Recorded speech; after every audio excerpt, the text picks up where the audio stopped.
Hello, everyone. So lovely to see all your beautiful faces here today. Before we begin, I just want to acknowledge the traditional owners and sovereign custodians of the lands on which we're gathered on today, the Wurundjeri Woiwurrung people of the Eastern Kulin Nation. It always was and always will be Aboriginal land. I would also like to recognise First Nations people's wisdom when it comes to music, language and communication. My name is Beck. I'm going to be your facilitator for the evening. Very excited to be here. This is my first time doing this, so if I seem a bit nervous, that's why. My pronouns are she, her. I also do a bit of volunteering at SYN Media. Hands up if you've heard of SYN before. Couple of hands? More hands than I thought. That's awesome. SYN Media is a really great organisation run by and for young people. So I've been volunteering there since 2021. I started off as a host on The Hoist, which is actually how I came across The Push, because they had launched their record label called Push Records, which was very exciting. We had a little deal going on with them where I got to interview a bunch of their artists, including Emma Clark. There was also Benjamin Trelato and Private Mountain, just to name a few. So Push has a very special place in my heart too. So I hope it has a special place in yours. I wanted to get into a bit about how I interact in the music industry before we go forward. I also do a bit of PR work for a creative marketing company called Here for Good, and it's allowed me to understand how to kind of market yourself as a musician, because it can get quite technical, but it's also a lot of fun if you happen to do it and use it as an extension of your creativity. So we'll get into that a little bit later with our amazing panellists, who I will introduce shortly. I just wanted to introduce, for those of you that don't know too much about The Push, they are a youth music organisation. They've been around for over 30 years, which is really impressive, and they've done some incredible masterclasses. Hands up if you've been to one of the other masterclasses. Yep. Cool. So we have a lot of first timers here as well. So we're all in this together. It's our first time. Before I move any further, though, I do need to go over a few housekeeping tidbits also. So the bathrooms, if you need them, just through here, all the way down to the end of the hallway, and make a right. Feel free to go at any point during this as well. You can get up and use it. For anyone tuning in from the live stream, don't know where the bathroom is for you, but I'm sure you'll be able to find it. I want to introduce, sorry, just looking through my notes here, everyone, our incredible panellists to the stage right now. Let's bring them out.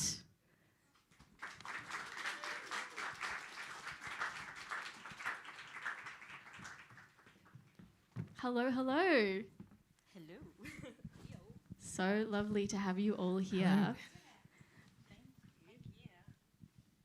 Amazing. For everyone tuning in from home as well, we are going to have the opportunity for you to ask some questions. So just keep an ear out. I will explain how to do that in a moment. I have got here Rosie Kleins, aka Komang, on the stage. Round of applause, everybody. Thank you. Thank you. Wow. Rosie, or Komang, is an incredible vocalist, singer-songwriter who has just a knack for making groovy tunes that incorporate Balinese groove, neo-soul, just really impressive. You've played an incredible amount of festivals as well. You got to do Big Sound semi-recently. Yeah, like a couple of weeks ago. I'm Wow. still recovering. Yeah. Brisbane is quite far, hey? It's my first time there, but Big Sound itself is also like very intense. So yeah, I had a lot of lying down to do after, but it was an amazing experience. A lot of lying down. I love that. You've also played at Meadow. You did Acme's Goddess Nights, NGV Friday Nights, just to name a few. You put out a track with Hugh Klein earlier this year, which was just amazing. Go run it up if you haven't done that already. It's a beautiful track. Thank you so much for being here today. Thanks for having me. Amazing. We have got Bridget Boveza in the middle here. So good to have you. Round of applause, everybody. Thank you. We were just talking backstage a little bit earlier about how crazy hectic and busy your life is, Bridget. You have a lot going on, don't you? Oh, Just a little bit, Just a smidge, just a smidge. Yeah, so you are managing Good Sniff Band. You are the venue booker at the Gasso. You're doing some work for festivals around Victoria, Port Fairy, Queenscliff, you name it. You have been an industry practitioner for quite some time, and we love all the work you do. Thank you for being here. You're welcome. And last but not least, we have the beautiful Tanya George here. Round of applause, everyone. Oh, thank you. Thank you so much for being here. You are a live vocal looper, which is just so crazy impressive to me. Managed to watch a few of your videos online as well.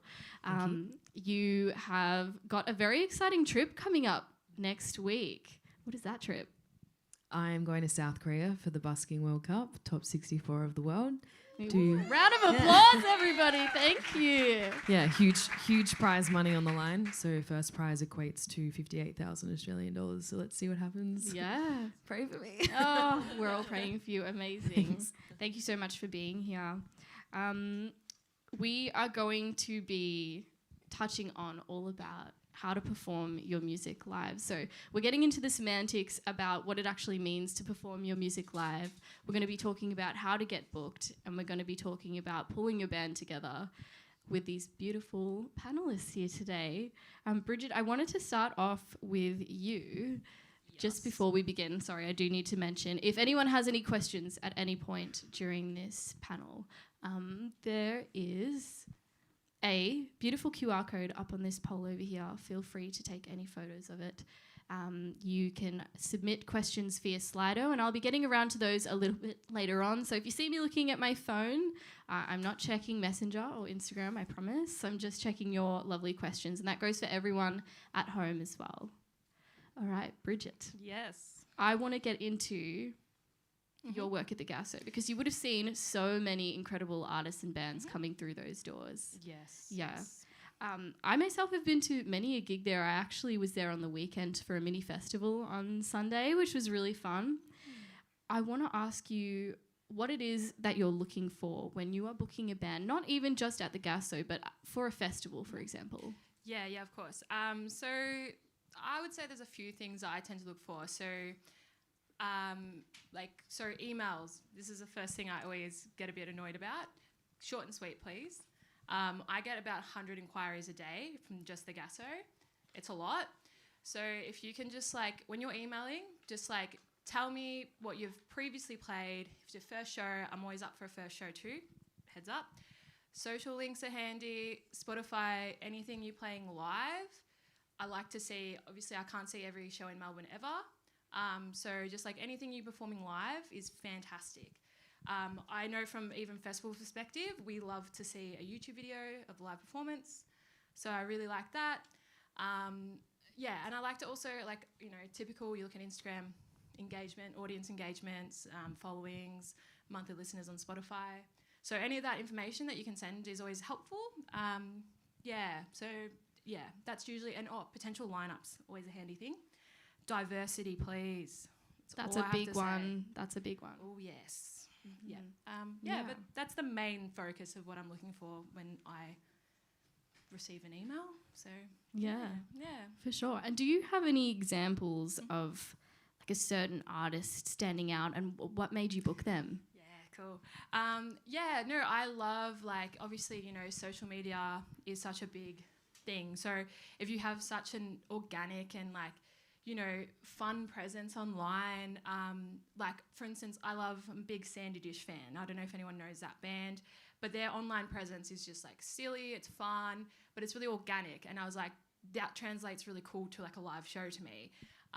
So things like that, and also at the end of the day, if your music's good, you're going to get a show. If the music's good and I can see that translating well to a live show, you're going to get booked. I've had people send some things that are, I've given feedback. It's not that good. But, it happens. But which is fine. Everyone's got to give it a shot. That's definitely, just be fun about it. I also, I think the way you brand yourself is really important too. It makes you a bit more professional. So if you have a really nice website, there's some consistency throughout your social media page. To me, that comes across you got your shit together. You're going to, a bit more professional, respond to me on time, etc., etc. Yeah. For sure. I guess that kind of comes down to what I was talking about earlier about marketing yourself and creating an aesthetic and knowing your brand, I guess. Tanya and Rosie, do you have anything to say about knowing your brand as musicians? Yes. Great. Yeah, I think looking active is really important on your social media, and showing people you're doing stuff, or you've got, even a bedroom video. It doesn't matter what it is, just always being active. And I think a great point that Alex made too, which I will remember in a second. I was going to go with it. Put the shoe on the other foot. So if you're sending an email through to get booked at a gig, or someone, just say I messaged you and said, hey, can I be your support for a gig? And I had one photo of myself and my dog on my Instagram. You'd be like, oh, what does this person sing? Do they play guitar? Like, what's the go? You know what I mean? So like putting the shoe on the other foot and being like, what would you like to receive in order for you to feel like you could book someone in for your show? I will piggyback off that and say also, like, if you aren't really sure what your brand is, it's always really helpful to ask your friends and like people who know you and know your music, because I've done that plenty of times and been like, who am I really? No, you tell me, because I have no idea. And they've been like, well, your vibe is this and that and that. And then you can kind of, like, that info is always useful because I guess as a musician, you're always like looking for ways to like really communicate what your visuals are like, what you stand for, what your style is, all that. So yeah. Amazing. Just want to remind everyone, if you have any questions, feel free to use the QR code, or if you're very far away from the poll, I think there's another one on this poll here, or feel free to stick your hand up, and if I can see you behind these lights, I will ask for your question and just repeat it into the mic so everyone can hear too. Going off that, Bridget, I kind of want to go back to you being a venue booker and programming festivals. What have you learned yourself about that experience from the start? Like, I'm sure there's been so much growth in that area for you. What have you learned about it? So much. I'm very grateful. I've had a lot of really good mentors in the past. So, highly recommend, just talking to people. A lot of people in the industry are really happy to talk and help you out. So if anyone in here wants to do anything like in this realm, just reach out to venues, reach out to programmers. It's a really good foot in the door. But so, I started when I was 22 at Port Fairy, and I learnt so much. I learnt from the bottom down,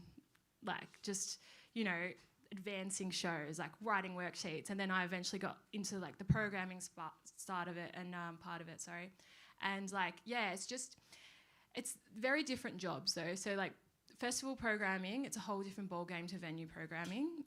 Festivals they have a vibe about the way they program. So one thing I could definitely recommend if you're looking at festivals, start with your local. So if you're from a local town, you're from Port Phillip Bay, see what festivals are around there, because it's really important for festivals when they're booking to look locally. So would recommend looking like that.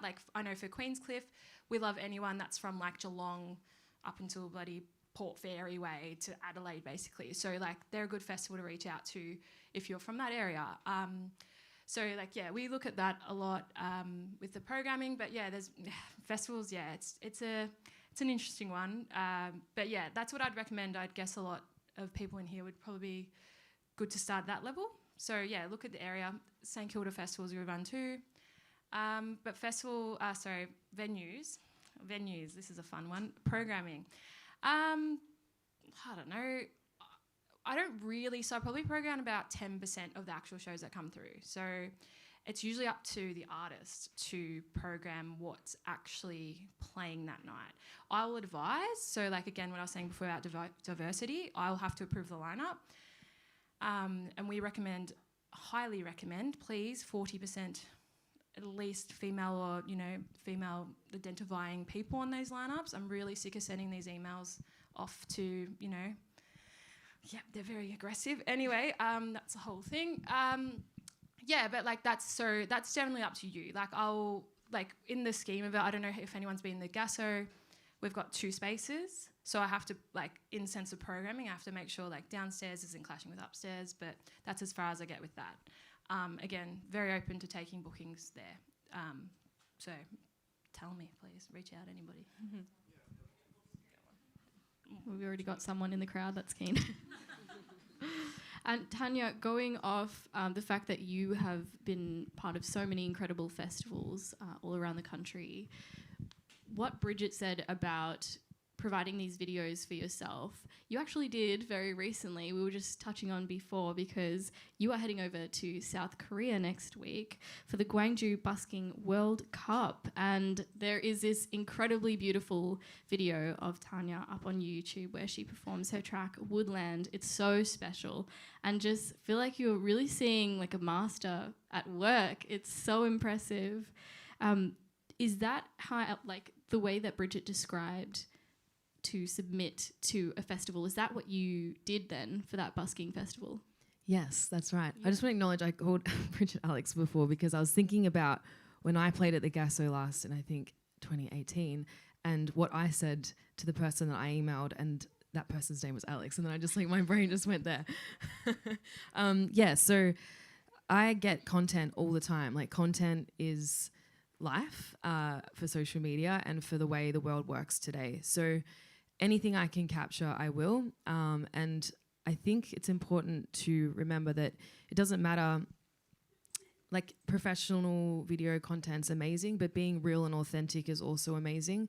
So this video that we're talking about is just me up at Oxford Art Factory doing a little gig thing, singing one of my tracks, and you can see the audience and their reaction. They're all cheering, and it's a really supportive environment, and that's the video I chose to submit for this for South Korea, and that's what got me in. So, you know, or I could have gone with a super professional video as well, but maybe you don't see the vibe. So I think video content's the absolute key at the moment. Photos and stuff are cool too, but video content, it's what's driving the world. We've got Reels, we've got YouTube Shorts, we've got all that, TikTok, we've got all that stuff going. So videos are pretty number one at the moment.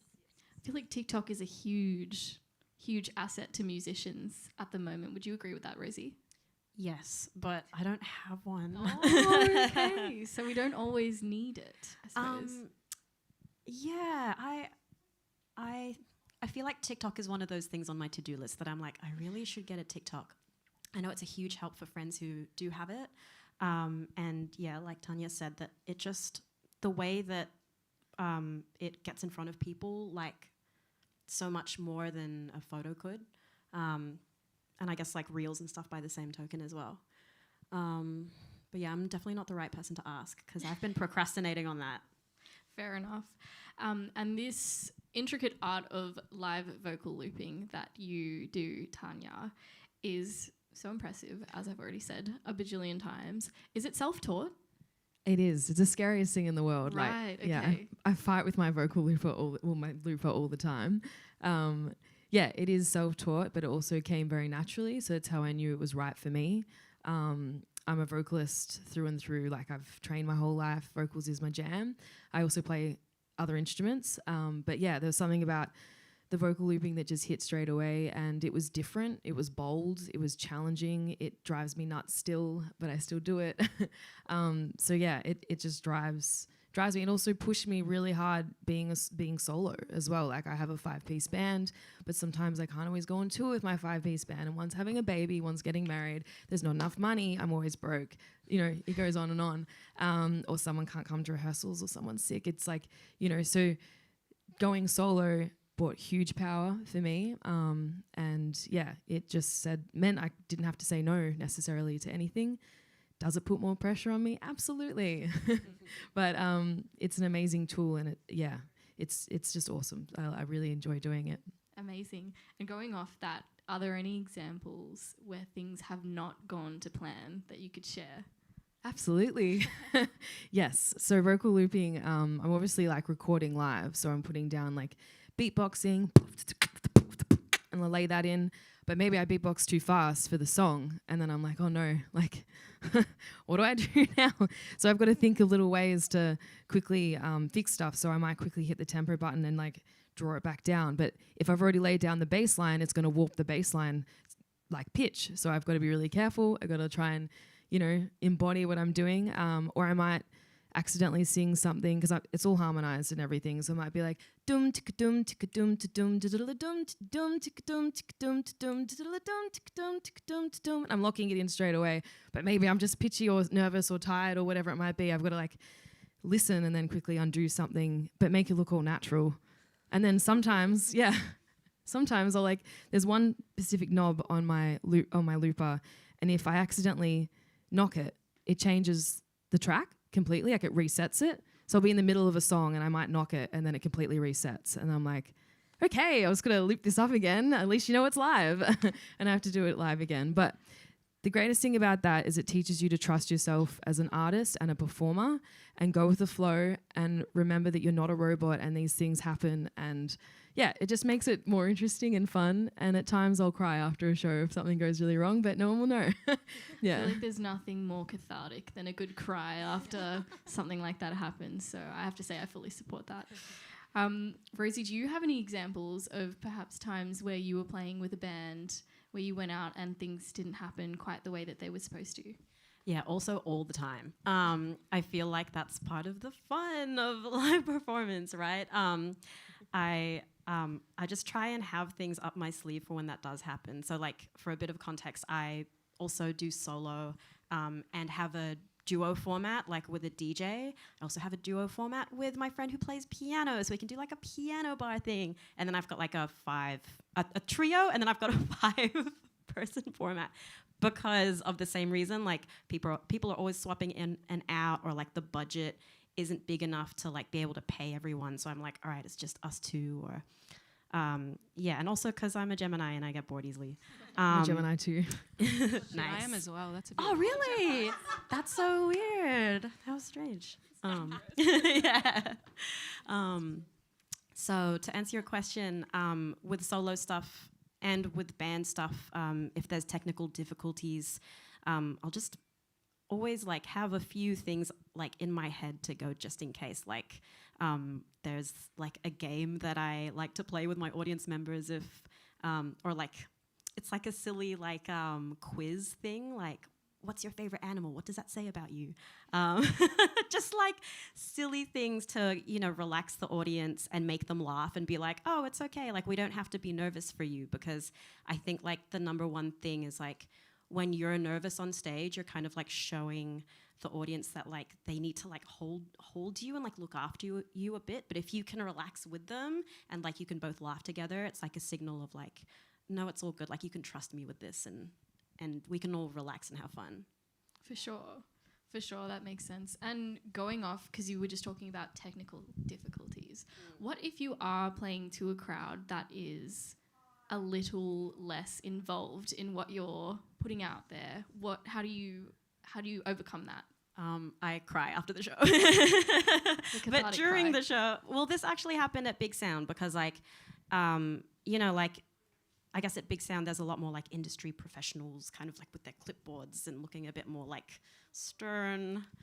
No offense, Bridget. I was like, oh my gosh, were you doing that? And maybe they don't give you as much because they're not like as, involved. And I guess in that circumstance, I'm just like reminding myself that I've got my own back, so to speak. And I think that's why like pre-show rituals are really important. Like, and it doesn't even have to be that involved. Like I just take a moment before a show to be like, why am I getting up there? What's my intention? You've got this. I just like say nice things to myself, and then going up. And then when things like that happen and people like aren't laughing at your jokes or going along for the ride, then you're like, okay, well, I've got myself. So that's the main thing. Yeah, for sure. And do you have a pre-show ritual as well, Tanya? To breathe. Yeah. Breathing. I just try to remind myself, like all of us sitting in this room today, like if you just take a look at one another right now, like honestly, look behind you, look next to you. Do you see a copy of yourself in this room? No, right? We're all unique. We're all our own person. We're all our own artist. I think it's really important to always remember that. Like no one has what you have. I can't do what you do. You can't do what I do. That's what makes us all unique. And that's what brings like that, energy or that vibe, it's you, So I try to remind myself as much as I can that I am a human and that is all I am. Who's trying to be a musician or an artist, but just being human, You're a human and you're doing something you love and you care about it. And that's all that really matters at the end of the day. Definitely. Wow, that was so I feel so motivated after that. That was lovely. Just a reminder as well for anyone that wants to ask questions, feel free to use the QR codes on the big poles in this room. Otherwise, you can stick your hand up and I will be happy to pick on you and answer your question or help answer your question. I won't be doing the answering myself, unfortunately. And for everyone tuning in at home, I believe there is a QR code that you can use too, so make sure you use that because we'll be getting around to those shortly. Rosie, as Komang, I wanted to ask you a bit about translating electronic music to a live setting. You said that you have your solo performance, duo, trio, quartet. It's ridiculous. I don't even know anymore. Yeah. So a lot of your music, it's so special. It's very synthy. It's very whimsical, but it is very electronic. How do you go about translating that to like a live band? I guess when it comes down to it, like when I first was translating it to a live band format, I really had to take apart the songs themselves and go like, so what would a drummer do like for this song and what would a bass player do? And I guess like when you're an electronic producer, those lines can be blurred, right? Like you might have a few different bassy things happening, and I guess it's just about like deciding and really deciding what are the key elements of that song. And it's also like I feel like a lot of that also came down to when I chose or like invited the people who I wanted to be a part of my band, and I was like, hey, I'd love your input as well because you're an artist too. Like, what do you want to play in this song? Like, what sticks out for you? So I think a lot of that was like a creative exercise in and of itself. And then I guess for like the things like the one like me and the piano player, like that sort of thing, it's really about like distilling even further down like what is the core of this song. Like for me, a lot of the music is still based on like the vocals and the storytelling, so I'm like, okay, how can we support that as best as possible with just a piano? Yeah, for sure. And when you are gearing up to play a show at a venue or a festival, how much communication do you have with the booker of the venue? Usually, I guess like very little up until the day, just because I work with an agent who does a lot of the comms before the day. And then when it comes down to it, it's usually like, just getting in touch with like final details around like the worksheet and stuff. And then just making sure that I'm there and present for sound check and all that. So For sure. yeah, it's also case by case. I feel like, I guess when I've done shows without an agent and stuff, there's been a bit more communication.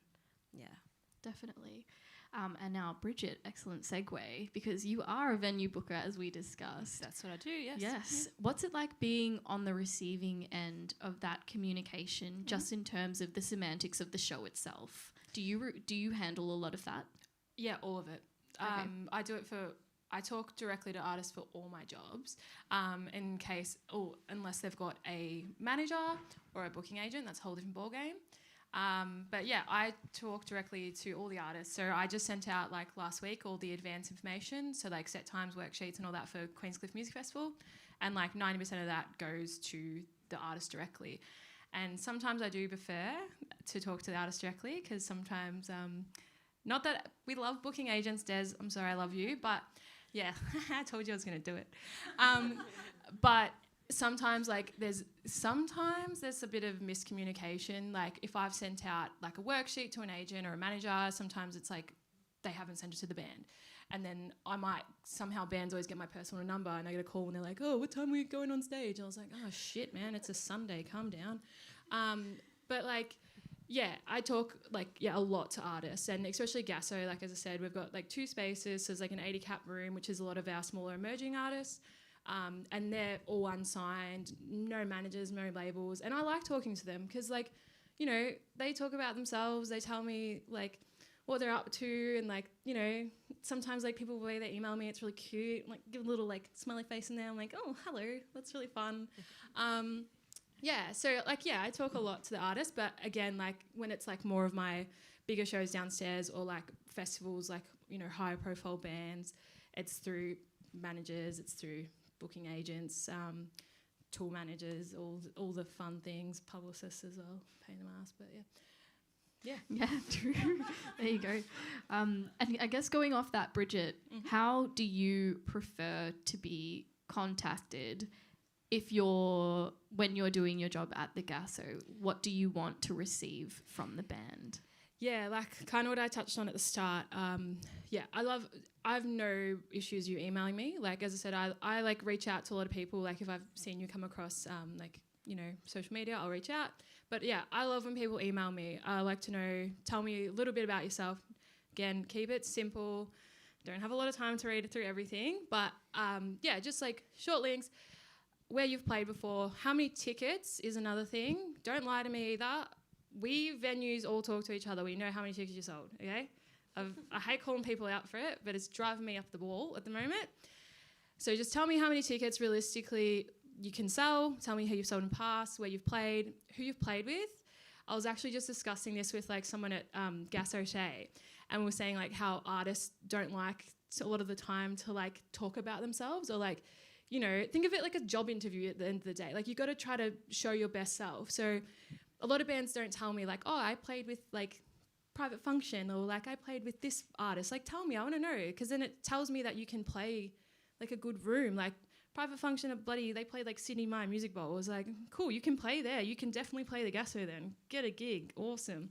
So like don't be scared to tell people what you've done. Like be proud of what you've done, like up until, you know, like be proud of your achievements, and tell me what you've done. I can't read your bloody mind. So yeah, that's what I want in an email, thank you.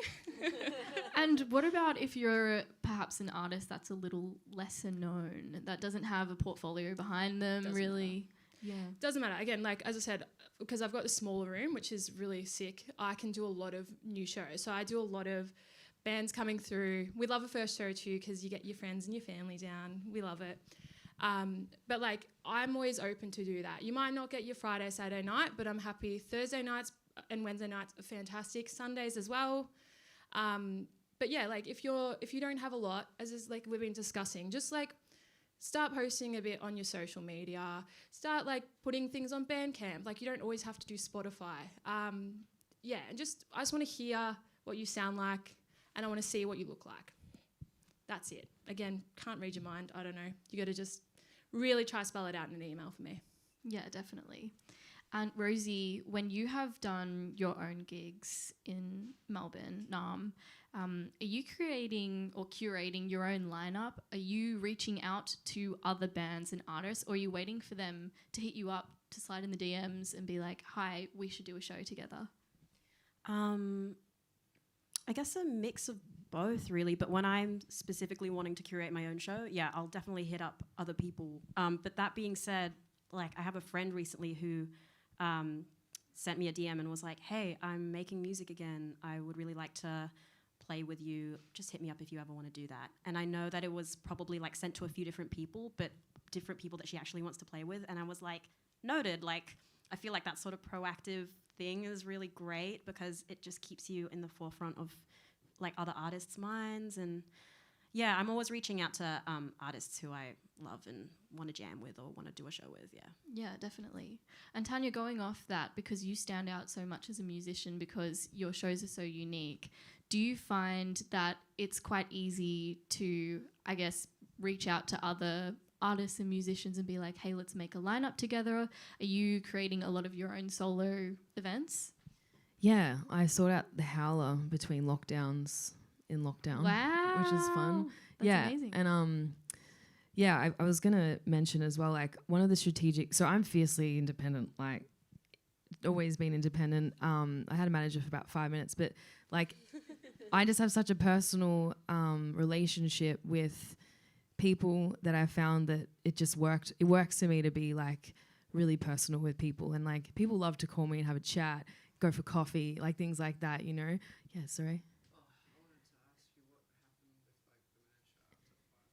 Oh no, manager was great. Just like for me, I just found that being independent is power. I got like mentored by Dallas Frasco when I was quite young, and Dallas is just a beast and an amazing human, and really did me wonders. She still is her voice is still in my head, and she told me that would happen. Yeah, but one of the concepts, I'll go back on talking about the gasso. So when you're an artist like emerging and like getting into the scene and trying to do your thing, I know that like we want to dream big, and you should dream big always, of course, but sometimes it's okay to scale it back and go, all right, I'm going to book the gasso at the upstairs room, which fits about 100 people, and I'm going to sell that out. Like, you're better off doing like a smaller show and having a sold out show than trying to do like a massive show and having like a half full room possibly, you know? And then what I did was I sold out the first show, and then the gasso messaged me saying, hey, your ticket sales, like they went pretty quick. Or I'll get to that point. Why don't you move downstairs and make it a bigger show? And I said, no, I'm going to put on another show and sell that out as well. So instead of selling out at 300, I was like, I'll sell out at, I think it was 120 I squeezed in each night or whatever. So I sold out 2 shows, and then I could say I had 2 sold out shows instead of 1 half sold out show. Do you know what I mean?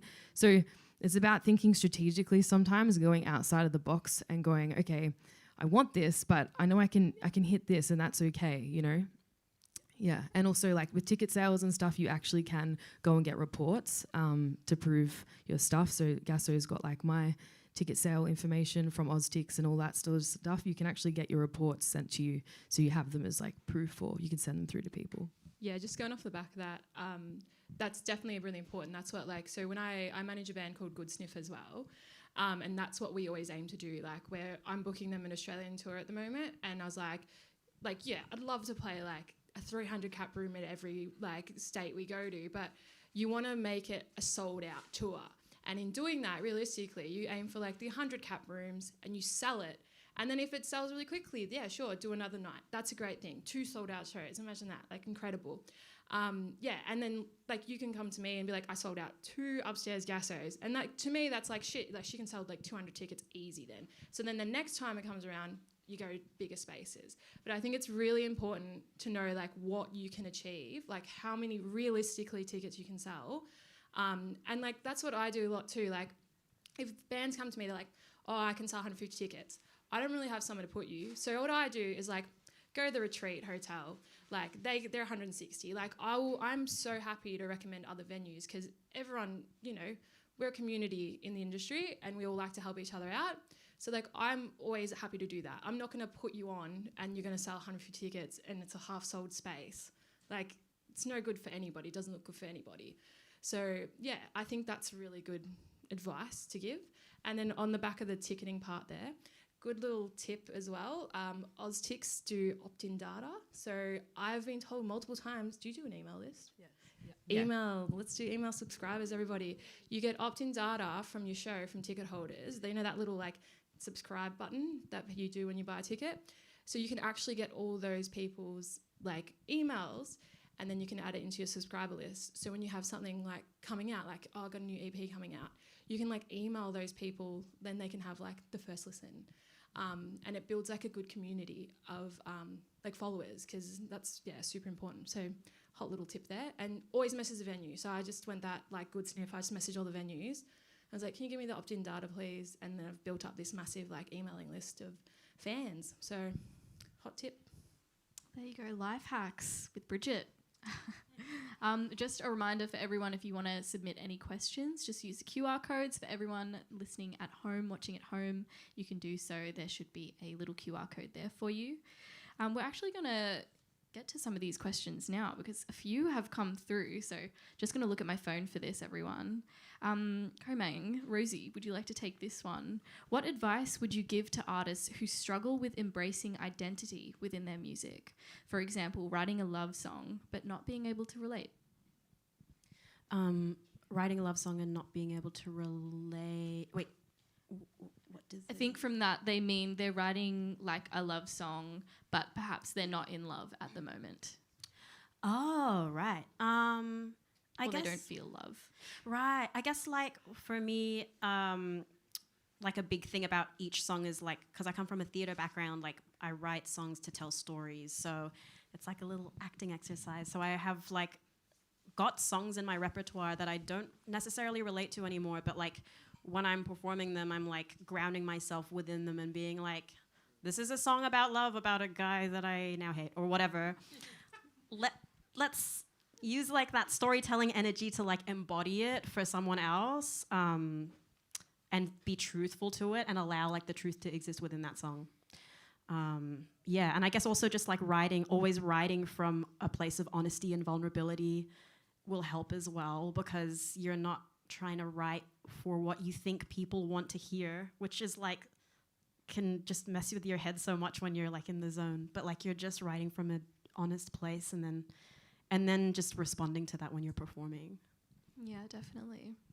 I would just like to say, Please. on that note, with songs like that, what I tend to do is change the perspective it's from. So instead of saying I, maybe say he or they or her, and change the story a little bit, because maybe you're not feeling it from you. Maybe it's about something you're feeling, but you just change the character, you know? Yeah. Yeah, definitely. Probably for you, Bridge. I just moved to Melbourne from overseas. What are some venues artists could possibly contact to get live gigs when they are starting from scratch? Oh, gee whiz. Do you want to route your whole tour? So definitely, like I said before, like smaller venues, and know your fan base. That's what I think the good way to start. So like know where your fans are coming from. Know like which ones are going to buy tickets too. So like you might have a shit ton of streams from Sydney, but are these people kind of engaging with you? Like, are they commenting on your Instagram posts? Like, come to Sydney, come to Sydney. So like, I think going on a national run, it's expenny as. So keep that in mind. But definitely, I think building a fan base. Like, I don't know where this person is. Oh, they're Melbourne. They said. Yes, I think so. Yeah, come to the Gasso. We'll book you a show. Yeah, well, 80 cap room's perfect. Like, don't do anything over 100, and then you sell that out, you go up 150. Sell that out, you go 200. So it's just like a natural progression. Like, Sydney's fun. I'd recommend trying to get guaranteed shows, so like money up front. Free entry is fantastic. So there's a few venues around on the East Coast that can do that. There's Vic on the Park's really good. I'm just thinking of where I took Good Sniff on tour. Crown and Anchor in Adelaide's really good, so they'll do guarantees. So then you know, like, no matter how many people are in the room, you're getting paid, you're covering your costs. Please budget it well, though. Just be realistic about your expenses, food, accommodation, travel. It can, as I said, it's expensive, but I think it's really important, to build where this person's moved to, Melbourne, build up the base here before you start going around and have a look. Like, target marketing's fantastic too. Like, if you're going to go to Sydney for a show, target people from Sydney that have similar tastes. Like, you know, I always like Good Sniff. I always say like, you know, Coffin and Civic and Hockey Dad and all that kind of stuff. So target those people that have similar interests and build up their audience base. Yeah, it's just, it can be an expensive exercise. That's all I have to say. Yeah, definitely. I'm going to throw this one to you, Tanya. If you are trying to book gigs and don't have a lot of content, what's your advice? Is posting videos on socials of the recordings or videos from home enough? Yeah, I mean, you just got to, if you don't have content, you need to get content. That's really the answer. Like, you know, you have to have content. Yeah, getting songs up on Spotify, getting those links happening. Yeah, you've got to have content. You've got to think of it this way. Like, it's a product, right? So if you are going to watch a movie, you want to watch the trailer, right? You want to see a preview of it to be able to get a taste of if you're into that style, if you like the actors in it, if you know, whatever it might be. It's the same thing as what we're doing. So it's like, if I can give Bridget here a video of me playing live, she's going to see me live, know that I can play live, and know if my style or song's going to suit. You're giving this the whole package straight away. Boom, there it is. You know, that's what people want these days, and that's what we all do. We're constantly on our phone staring at stuff. Like, we like things from how we see it, right, and how we hear it. So you have to have content. If you don't have content, you just have to get content. That's unfortunately the answer. Yeah. Sure. I think we have a question here. Where's a great place for you to get content from? Like, if you sort of got a bit of a writer's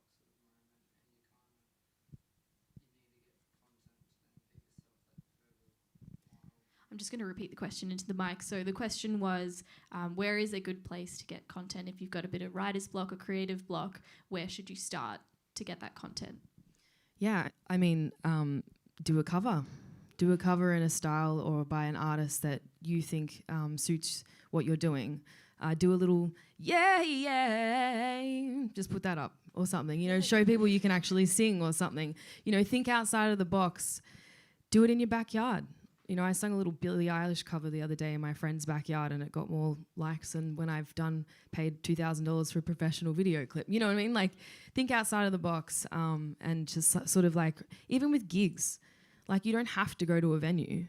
Like, do backyard session gigs and do a tour out of that.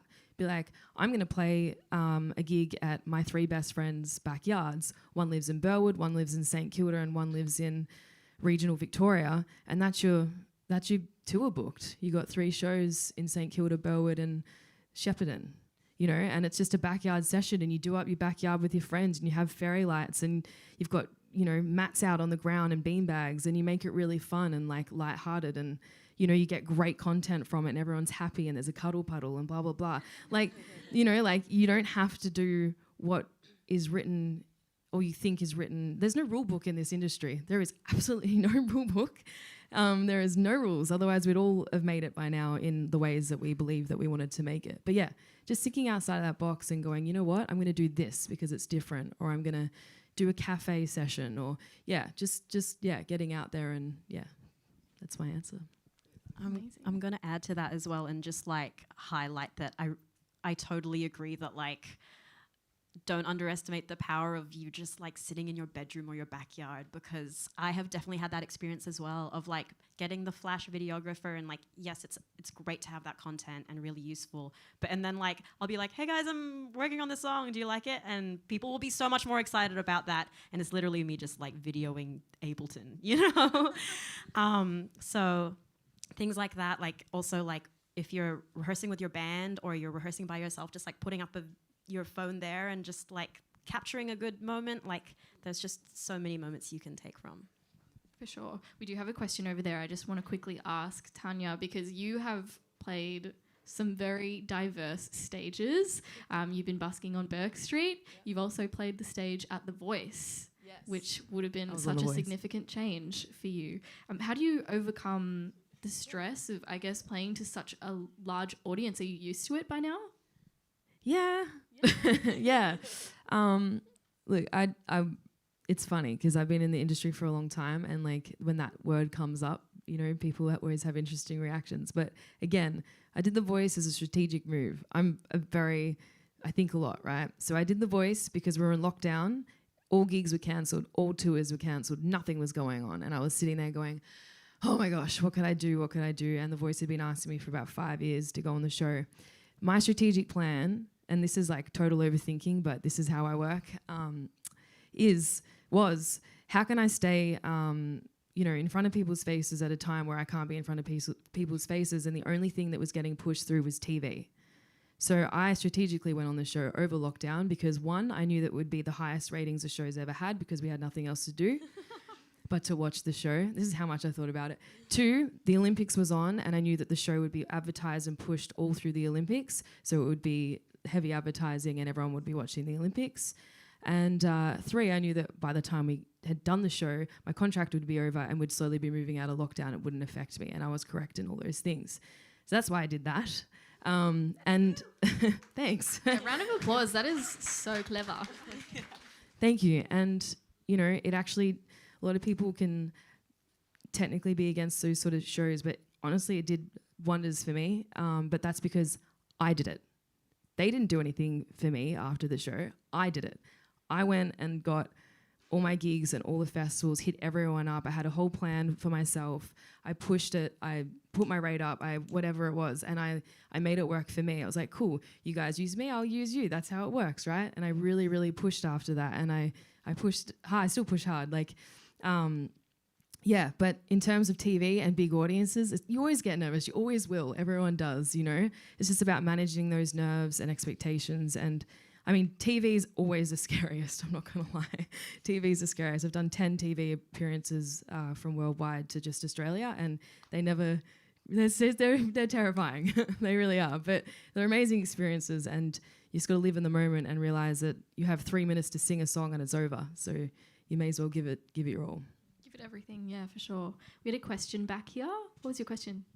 My question was strategically when you don't have an online presence, and you want to build your fan base, but you also want to build your portfolio for the venues and stuff. Which one would go first? Because I feel like what a lot of artists are doing on TikTok is that they start posting like personal content, so it's not music related at all. So the audience falls in love with their personality, and then like after a while, when it's big enough, they'll drop a song.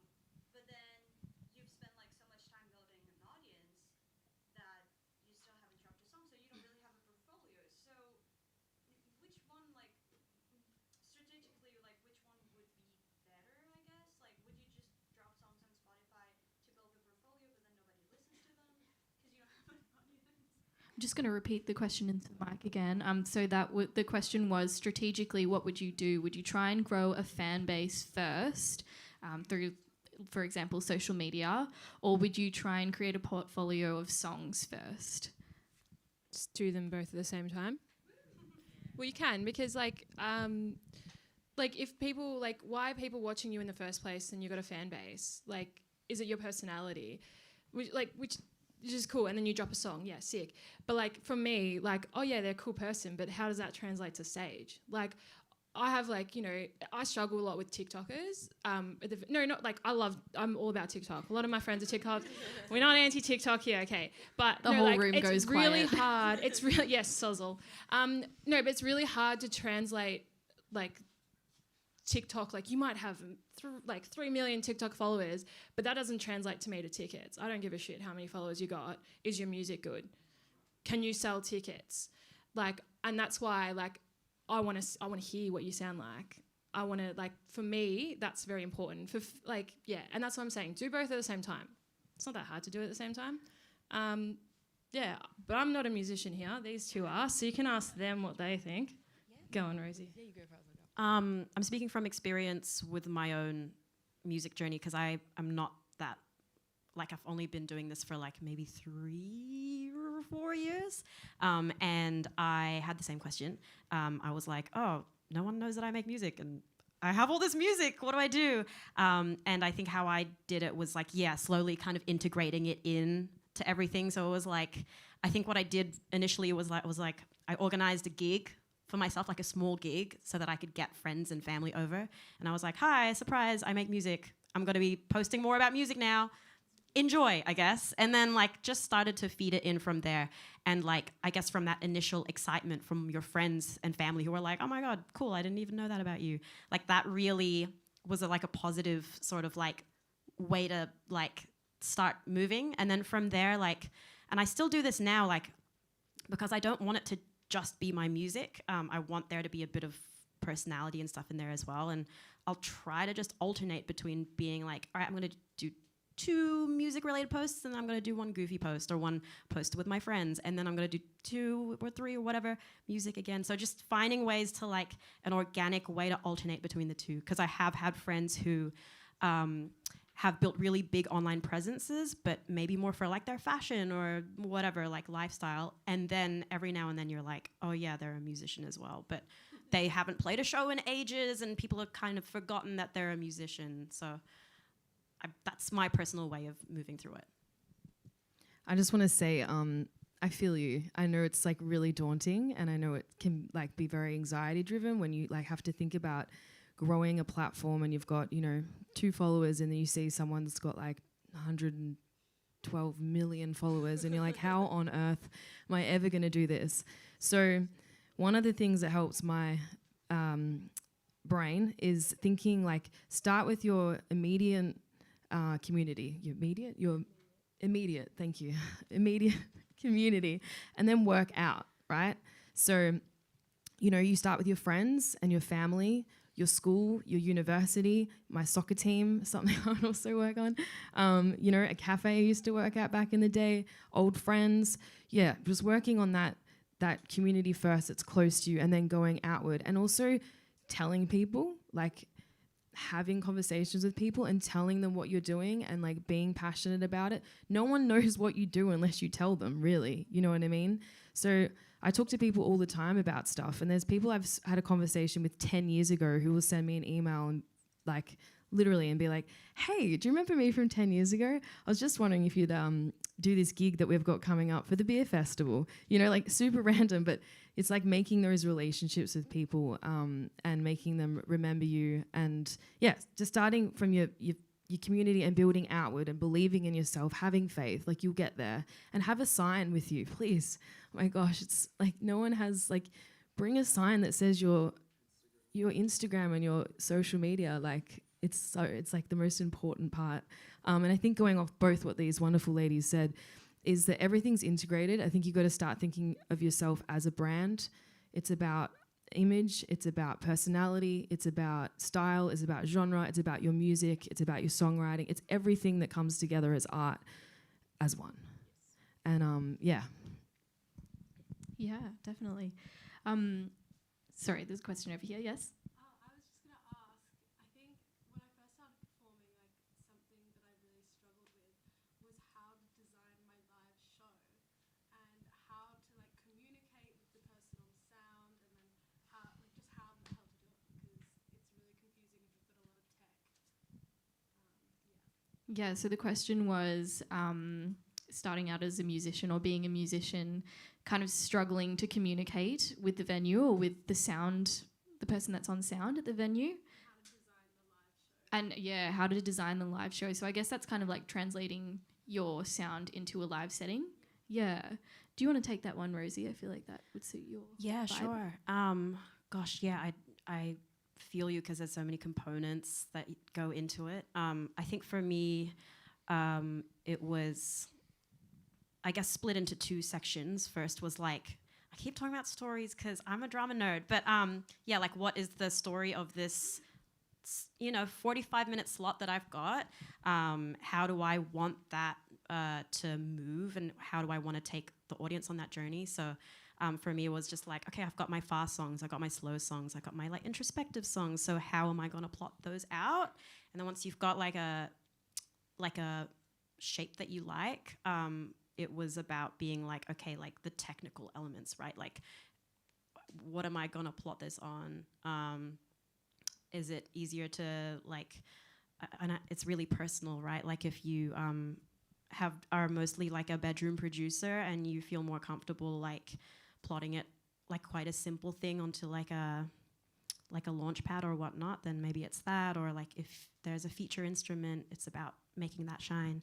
I think like one big thing that I've learned through it all is just like, if you're an electronic music producer, people really like it when they can see you launching sounds that they can hear, if that makes sense. So if you're like vibing and then there's like a saxophone solo, they're like, where is that coming from? But if you're like the saxophone player, then great. Or like even if you just like press the button and then you can change the effects a bit, like people like that interactivity.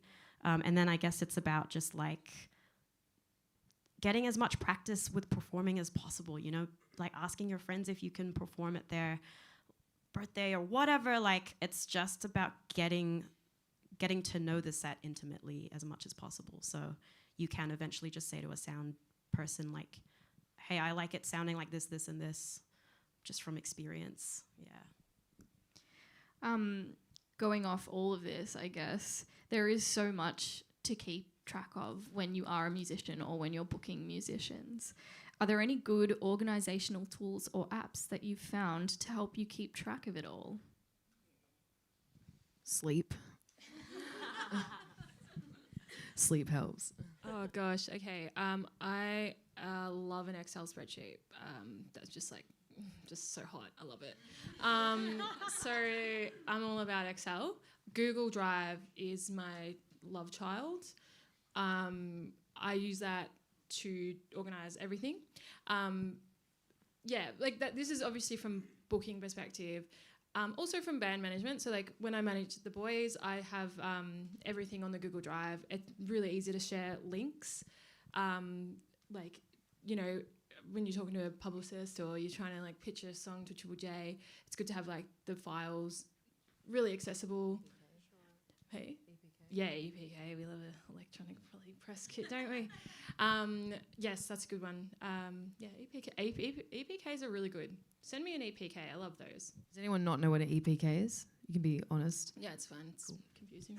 It's an electronic press kit. So it's just like, I don't know, I used Canva to make one for Good Sniff. And it's literally just like little bio, some pickies of them, some like hyperlinks to their like releases, shows they've played, all the social links, just like some press shots on there, some demos for music.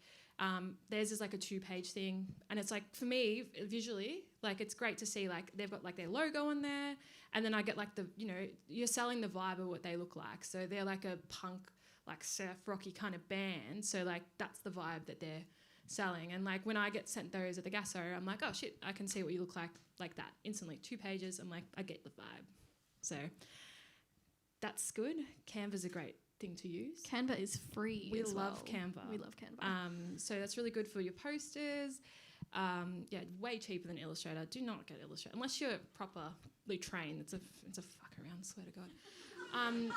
And yeah, I use I don't know. It's not really helpful for artists, but like at Queenscliff we use Monday, which is like, yeah, you know what I'm talking about. That is amazing organizational device. Like it's easy for me to like keep track of like worksheets, production specs, like if I've paid them, it's always helpful. That's another really helpful organisation. It kind of sets out like a Gantt chart as well. I don't know if anyone. Yes. Yes. She knows. Yeah. And for the musos up here, what about income? Do you get financially stressed that you can't make enough money with other jobs to sustain your music? This is a big concern, not for me, but for me, for the person who asked the question. Yep. Yes, definitely. Yeah, it's a constant juggle. Hey, like, I guess the one big thing that I have learned out of this, it's gonna sound ironic, but is to find a day job that I really like, because honestly, that's been the most sustaining thing for me. Like, I have been through so many different like ways of juggling it all, doing music full-time freelance, which was stressful, and I ended up saying yes to a lot of gigs that I didn't really want to do, and then I was like, well, I might as well be working a day job at this point. And then working day jobs I didn't like, because I was like, but I need to focus on the music. I'm at the stage now where I'm like, if I want music to be a part of my life, the most sustainable thing I can do is like support it with another job that I actually really enjoy. And then I can say yes to the gigs I want. And then I can like make the music that I actually want, and like hang out with the people I want, instead of having to, I guess, like do things in halves all the time. I can't remember what the question was, but I feel like I just vented. No, you nailed it. Okay, cool. That was great. That was great. And how do you first start out like finding other bands or artists to play with? For this person that asked the question, they're just starting to build their network now. Personally, just through friends, I guess. Yeah, like getting to know. It was really like scary when I first started, because I didn't really know anyone in the music industry, but like I met people, fellow artists through Instagram, met fellow artists at gigs. And again, like what Tanya said earlier, like tell people you're a musician. If you vibe with someone's music, be like, I love your music. I make music that I think you'd like. You want to jam sometime? Like that's how I started to like get to know other people and find my band members, essentially. Yeah. Word of mouth is still the strongest like way of finding anything ever, because people trust what someone says verbally over what someone might say online or whatever. Like word of mouth is the key. Definitely. Yeah, for sure. And ask your friends, like, hey, do you know a cool bassist? Because they will, like that's definitely the quickest and easiest and most trustworthy way. Yeah, like for example, Bridget has met me now and might check out my music, and then they might have a festival on. And if Bridget says to her other employee, book Tanya, they're going to go, yep, book her. Like they're gonna trust what Bridget says. You're trying to get a gig? Yeah. Wow. I'll give you my number later. No, that's 100%. Like You know what that's I mean? how. No, you're absolutely right. Like she's gonna play next year at. Do you want to pick a festival? I have to do like 5. All right, I'm in. We'll talk All later. 5. We'll talk later. Thanks. Yeah, but it absolutely is word of mouth. Like if someone like I live with somebody else that works in the music industry, and like if she comes in to me and is like, hey, like have you heard this band? Like they're really sick. Or I went and saw them and they're really cool. And I don't have to go see them. I trust her enough to be like, oh shit, yeah, okay, she knows what's up. I'll book them for something. Because again, there's Melbourne, we're so fortunate here. We have so many cool venues, so many cool musicians, but it's literally really hard to get around to everything. Like, I wish I could. I wish I could see every single thing that's on all the time. But so word of mouth is super important. I go off my mates' opinions all the time. All my bosses rely on me to be like, oh yeah, I had them come. Like, I'm in a really good position because like I see things at the Gasso. And then I can be like, oh shit, that was really sick. I'm going to take that and put them on like Port Fairy. I'm going to put them on like another, like all these other festivals. So, and like then my bosses will be like, yeah, she knows because she's seen them and she knows how many tickets they sold too. So it's like, yeah, word of mouth is very, very strong still. I do see that you have a question. I'm so sorry. I'm just aware of the time at the moment. But if you want to come up and maybe have a chat to our panelists after, they'll be hanging around for a little bit. So you can definitely ask your question if that's cool. Just before we do finish up today, I want to go down the line and just ask each of you, what do you want young people to take away from this conversation? Big question.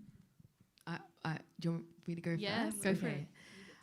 I wish that someone told me this earlier about music, the music industry, what we do, your question about the sound guy and gigs and all that stuff.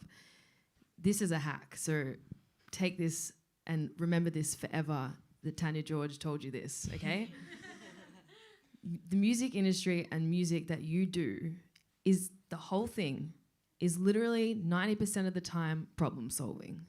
If you get your head into that game now, you'll cause yourself a lot less anxiety and stress in the future. It is 90% problem solving. And what I mean by that is, you're going to get speed humps constantly. The sound guy is going to have a bad day and you're not going to be feeling very good and it's hard to communicate. You've just got to work through that problem on the day and find out little ways or strategic moves of how you can work together to get the sound right. Your band member's late. The producer gave you a song back and it sounds terrible and you've got to redo it. You don't have enough money, all this stuff. It's constant problem solving. And if you can just get your head into that mind frame and remember that you've just got to fix the problem every time or find solutions every time to the roadblocks or whatnot. It's like you've got to get your head there because otherwise you're going to hit that roadblock or hit that problem every time and just get crushed and be burnt out and be hurt. It happens to all of us. So please remember that from the bottom of my heart. Next time you hit a roadblock or something like that, I'm with you. I feel you. I deal with it every day. Like it's 90% problem solving, 10% creative, and you'll always get there. You'll always get there. But yeah, that's my biggest advice. Oh, so what was the question again? What do you want young people to take away from the conversation? The push is the best thing in the world. Like seriously, I got my start through the push. I got into the mentorship program, which has... Yes. Best thing ever. It created, we're talking about like building a network, best place to build a network. Like half the people I still work with in the industry are like from the push. And like you'll go out and you're like, oh, like I know you were in the push in like 2019. Like I did the same thing. We love the push. So definitely get involved as much as you can. There's amazing staff here. So like, yeah, they're amazing. And other thing I would say is just... I learnt this too, like, when I was younger. Just, everyone's human. Like, we're all human. We've all been there. Everyone, like, you might look at someone and be like, oh, shit, they're so huge. They're a person. Everyone shits and eats every day. Like, that's literally, like, eats and shits. It should be the other way around. But, like, literally, so, like, I've approached people in the past being like, hey, can you help me out? And 90% of the time, 95% of the time, people are willing to help you out because they want to share their knowledge with you. So like don't be afraid to ask people. I think that was a big hurdle for me when I started out. I was like, oh, they don't really want to talk to me because like I don't know anything. Everyone has to learn at some point and a lot of people are happy to share knowledge. So just talk to people. Yes. talk to me after I have a slice of pizza. I'm really hungry. So. This is really hard, but I guess if anything, like the one thing that I wish someone had told me before I started all of this was like, how are you going to do this in a way that sustains you and sustains it long term, right? Because like, I think when I first started, I was like super excited and I was like, all right, we're gonna play like all the shows now and we're not gonna have a break and blah, blah, blah, blah, blah. And it got to a point where like, I was like really happy with the results that were coming, but I couldn't find it in me to enjoy myself because I wasn't connecting with my friends and I wasn't feeling like the joyful spirit of it. And so I guess like my main thing is like, how can you find ways to like find joy within it all, to slow down if you need to like build a pace that you can actually sustain for like years to come if this is what you love, and to like bring your community along with you for the ride, because that's like, for me, like the people is everything, you know, like the people around you. That, and also like if you're ever feeling like, oh my God, I don't know what I'm doing, I feel like an imposter, like I just remember that like everything is a little bit Fire Festival. Like I saw a meme that said everything is a little bit Fire Festival, and I was like, oh my God, everything is a little bit Fire Festival. Like everyone's kind of just like, I don't know, like I'm just winging it a little bit as well. So we're all let's just all wing it together and support each other. Yeah. And what a lovely sentiment to end the panel. Thank you so much, Tanya, Bridget, and Rosie, for joining us today. Round of applause. We have an announcement over to the side. Oh, do we want more questions? There are more questions. Yeah. It's an encore. It's Yeah. Did you say encore? Is that what you're saying? Encore? Wow. All right. What was your question? Sorry.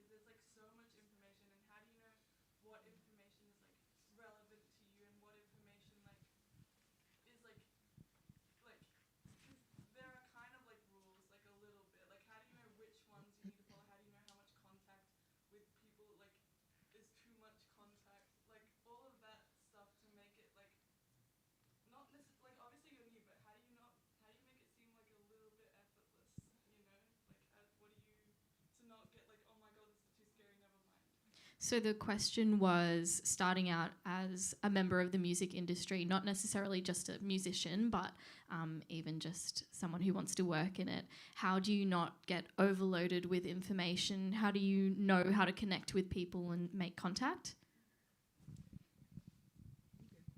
Make mistakes. I've definitely fucked up a lot. Like, but you can't learn if you don't try. So just, with the emailing thing, don't harass people too much though. There's a reason they haven't responded, just saying. Give them 7 business days and we'll see. But, you just got to go out and you got to just try. I get overwhelmed constantly still.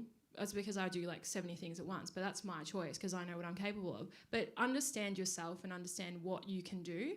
Again, having a mentorship program, I'm going to apply, is really good though, because like they will tell you like, oh, like don't bother learning that, do this, or like, like it took me about like 3 years, like from when I was like 15 to realize what I wanted to do actually in the industry, because there's a lot of shit. There's so much you can do, but do some research, like understand what you actually need to know, understand your niche of the industry is really important. But yeah, like, and asking people, like, you might be like, hey, Bridge, I want to be a venue booker. Like, what advice do you want, like, you have? And I can sit down with you and be like, this is, like, the lingo we use. And, like, just ask people. Again, people are happy to share knowledge. But just really understand yourself. Don't overwhelm yourself too much. Know what you, has much, like, how much you can take in. Just understand yourself as a person. Because we want lots of people in the industry. There's lots of like opportunities, and we don't want people getting burnt out and feeling like they can't be a part of something they love. So yeah, that's really important too. Got another one for you, Bridget. What potential costs do you have to consider when you're running your own show as a musician? Ooh, as a musician? As a musician. Oh, cost as a musician. Okay. Paying your supports.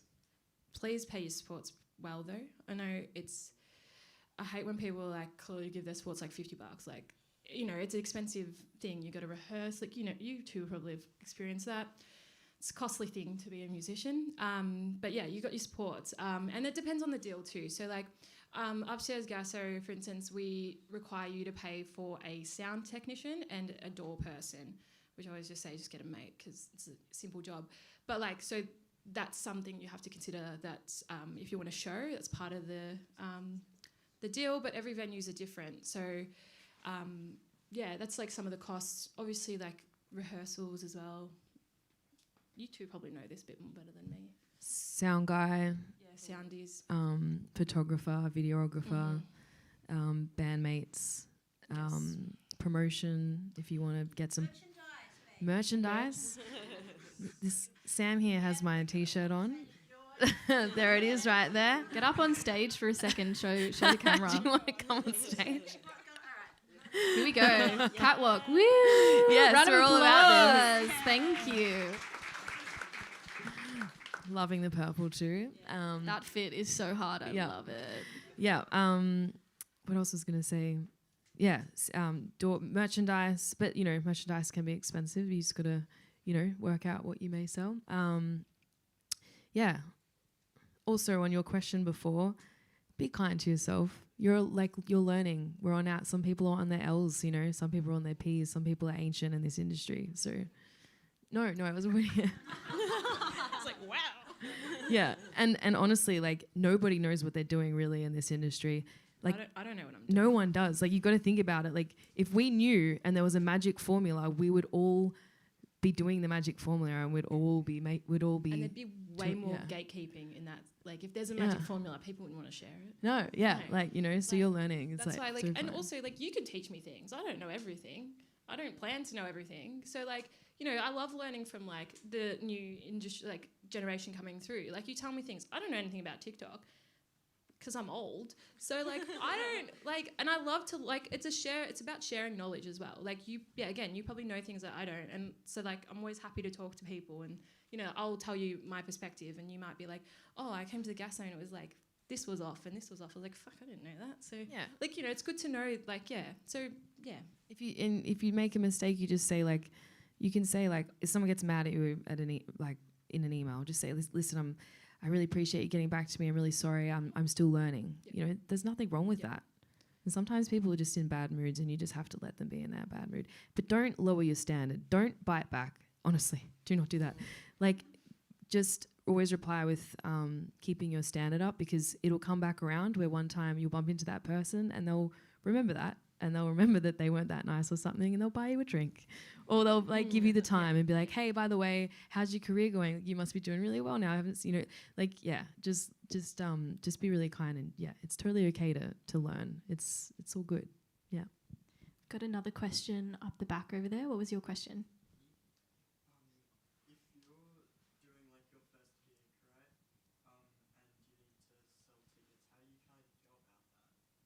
So if you are doing your first gig and you need to sell tickets, how do you go about like promoting the event? Social media. Do you mean like as in how do you get tickets online to sell? No, like how do you promote it and push it? Yeah. Start with your immediate audience and then work out 100%. Yeah. So mum, dad have to buy a ticket. It's two sold already. They don't get guest spots, No, parents. you gotta, always make them pay, okay? That's the rule. Count how many cousins you have, all that stuff. If you come from a big European family, like I do, get all your 30 cousins to come. That's like half the room already. Great. No, social media is fantastic to use. Like, don't always rely on the venue to promote. Like Gasso, we always will promote the show, but like some venues don't. Like, because I know, because like, you know, not everyone that follows Gasso on Instagram is your fan. So we do rely heavily on the artist, because your fans follow you. You know, paid advertising is always good. A lot of physical street distro is kind of out the window, but it doesn't hurt. Like, try. It's good to just try things. What else is like I'm trying to think what marketing people do. I feel like covering all bases with social media is a good one. Like, maybe only your aunties use Facebook, but some people still use Facebook events. So that's like, you know, just being like, okay, have I made a Facebook event and like invited everyone in my network who I think would be into this? And then am I posting on Insta? And then am I like making TikToks in that mysterious world I don't know much about because I'm old as well. Yeah. It's very mysterious. Make sure your links work as well, because the amount of times someone will request like Gasso as a co-host, and then I click through the ticket link and I'm like, this goes nowhere. I was like, no one's buying a ticket. That makes sense. But I think Facebook's still kind of relevant-ish. Yeah, for sure. If you're going to get your family members to buy tickets, please put it on Facebook. That's where they all are, aren't they? That's where mine Most are. of the time, Yeah, I would say so. yeah. I think also going off that, it's really important to remember, what media do you consume? Do you read Beat Magazine? Do you read Gimme Zine? Like, are those the kind of portals that you're looking at? Reach out to them. If that's the media that you like, maybe your fans are going to like that too. So send them the EPK, you know? Hit them up with a little pitch for like an article. It's a good idea. And then it's worth being like unashamedly like just open about the fact that there is a gig coming up. Like, I think there was some statistic about how like a customer needs to see the product 6 times or something before they even consider buying it. So like putting up stories like, hey, there's a gig next week, like here's a fun video of me doing a thing, like music related or not, you know, and then just doing that constantly for a while, so it's like really in people's heads, because you think you're like posting too much and then someone will be like, oh, did you have a gig last week? And it's like, I thought everyone saw that, but they clearly didn't. There's no such thing as too much posting. Yeah. So true. Yeah, like especially when it's about your gig. Free shares and links Yes. that work, like, you know, on the QR codes, all that. For sure. I'm just looking over at the pizza timer. We're good for a couple more questions? Cool. Okay, nice. Nice. It's on the way. All right, great. Got a question from Clara. How do I put together a portfolio I'm proud of, but also not be too hard on myself and scrap everything that I've worked on? How do I find the middle ground? That's like the inner perfectionist, which I feel like we all have. And I'm like an intense perfectionist, so I really relate to that. I think it's like, I guess, about slowly killing the part of you that cringes. And like, you know, like when you are building a portfolio of stuff to put up, just finding ways to like remind yourself, like it doesn't have to be like an A+ post. It can be B+. Like like C's get you degrees, and C's also get posts out the door and like get you posting a little bit more. So just like reminding yourself that every single thing doesn't have to be perfect, as long as you're like actually getting it out there. That's what matters more. For sure. Got a question over here. Yeah, this is a little bit off topic, but how do you go about writing a tech writer, and as a venue, like what can you expect, like equipment-wise, to be provided for you, and then what should you bring? Okay, so how do you go about writing a tech writer? And as a venue, how do you say as a venue? As a venue, like as a musician, what can I expect from the venue? As a musician, what can you expect from the venue? Like a backline or? Yeah. We have like our standard what we provide. So like when you contact a venue, make sure they send you the specs and obviously the venue deal as well. Every venue is different. So like for instance, like we don't provide a backline in the Gasso. We just have like the PA, the mixing decks, some microphones and stands, and that's it. So you have to bring everything. But some other venues like will provide the full backline, amps, etc. So it all varies across the board. Just be aware of what they have and ask as well. Sometimes we've got a drum kit hiding up in the basement. We can bring it out for you. Up in the basement? Yeah. Be down in the basement? Up in the basement. Up in the... What's you call the thing at the top then? Attic? Oh, what the fuck? Down in the basement, we have a drum kit. Is that... Yeah, it's an attic. I don't have an attic. I didn't grow up rich. For the Gasso, it kind of has an attic. It's just the upstairs. Little roomy. Yes, I should Little rename roomy that. room. That'd be great. Did you say rename the upstairs as the attic? I think you should. That's a good one. Here's another good one. What is a good way to go about finding a good mentor? Yeah, that's a good question. Push mentorship program, obviously. No, just like reach out to people, like people that inspire you, people you see that are doing cool shit that, you know, align with what you want to do. Just ask them for a coffee and then see where it goes. If you vibe, you know, just be like, hey, would you consider mentoring me?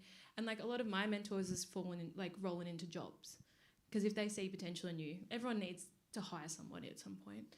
And yeah, I think that's the best way of going about it. Like that's how I started out too. I got just like, I'd come to something like this and be like, yo, do you want to go get a coffee? Like when you have time, and you just talk to them about their job. And then like, if you're like, oh, I kind of like that, like, would you consider talking to me more about it? Yep. And the ball rolls from there. Yeah, I mean, I paid for my mentoring. Like, there's nothing wrong with that too. Like, you got to remember, like, it's their time as well, and it's totally cool to respect that. And yeah, you can pay for time as well. Like, and they're gonna put the effort in. Like, well, you'll know if they're a good mentor or not after that, won't you? Yeah.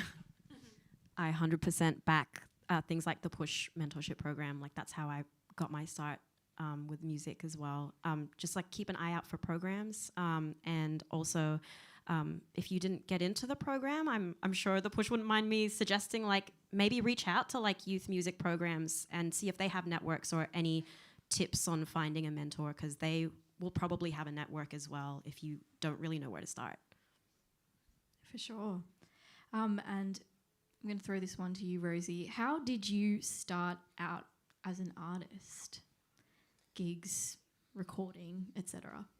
I started out with a lot of like being in my bedroom in the dark and just like making weird music for a really long time. And then eventually the music was like, oh, I actually kind of would listen to this music. And then started applying for different programs, like youth music programs. So my major leg up was the Signal Arts, if people know. It's like an amazing art center, and I was part of their it was like a program for young artists, and just really went through like the youth music program world. Just tried to pick up as many solid opportunities as I could, where I could learn from others and build my connections and stuff. Yeah. And there's so many great youth organisations in Naarm alone. Like I was just saying before, if you want to get involved or pitch your stuff to Sin Media, which is a radio station, they love local talent, they love up-and-coming talent, hit them up, because, yeah, we've got music directors, we've got so many shows, podcasts, TV show. It's great. And it's a great place to start, because I feel like community radio is at like the forefront of so many Naarm-based musicians' careers, because that's where you start out, and it's really important. Yeah. How do you get bigger opportunities in music? Do you want to take that one, Tanya? You apply yourself. So I think it's interesting. Okay, so just say you apply for a festival and you don't get into the festival, and you're like, what do I do now? Like, you just got to keep applying for festivals. Apply for 100 festivals and you might land one festival, and then from that festival you land another 3 festivals. So it keeps complementing each other. But in my land, in my world, in my head, I used to do little backwards things to still get, I wouldn't take no for an answer. So I'd do little backwards things to get myself into the festival. So I'd check out what else was going on. So for example, Queenscliff Music Festival, I saw that they had a busking comp. So I was like, all right, they want me on the lineup. Oh, I'll get on the lineup. And so I won the busking comp and then got on the lineup and got 4 shows out of it the next year. Same as St Kilda Festival. I played the Sister Festival, which was live and local, and just smashed that gig, and then got the back door into that festival and got a slot at main stage. Like things like that. Just think outside of the box and try and find another way in if you can, was what I would do. And then it just keeps building from there. And applying, don't be scared. Like, just apply, go for it. The worst you can get is a no, and no means next opportunity. Yes, Queen. No does not mean no. It means next opportunity, You'll have your time, you'll have your moment, everyone does. Yeah. For sure. I'm I'm going to keep this with you, Tanya, if that's okay. What are some tips that help to prevent stuff-ups on stage, and how do you deal with it, especially when you're with a band? Yes. Have you guys heard of the power stance? Did you guys see the power stance? If Pizza's here, I'll be quick. So I've taken 3 workshops this week, and a girl told me the other day she used the power stance and it got her through this gig. But standing like this, and you'll see politicians, everyone do it. Having like a grounded stance when you perform is going to help you through anything. It keeps you centered, it keeps you grounded, it keeps your vocal cords in line, all that stuff. And so that's one thing. But also finding some banter and some like being lighthearted in it. It's like things stuff up. Like I'm all technology on stage. Like one time the sound guy pulled the plug out and I was like, oh, okay, my stuff's even it's off. Like, you just got to be humorous about it and like make a joke and be like, oh, the bass players, you know what they're like. Can't even plug his own bass in. Like just muck around in a lighthearted way and have fun with it. Because things do go wrong. And breathe. Just breathe. Take a second. Scull some water. Keep going. Absolutely. Now that the pizza is here, I think we are going to wrap up for the second time. Again, a round of applause for our panelists today, please. And keep the applause going for the Push, who has been doing some incredible things. They have some more masterclasses coming up. Big thank you to all of the Push members that made this event happen. It's so special and so great that you all got to be here. And you got to hear from these lovely panelists here. So stick around. There's going to be a live performance after this, but not before you help yourself to some pizza. So cue the house music. And thank you for Beck. Thank you, Beck. Thank you.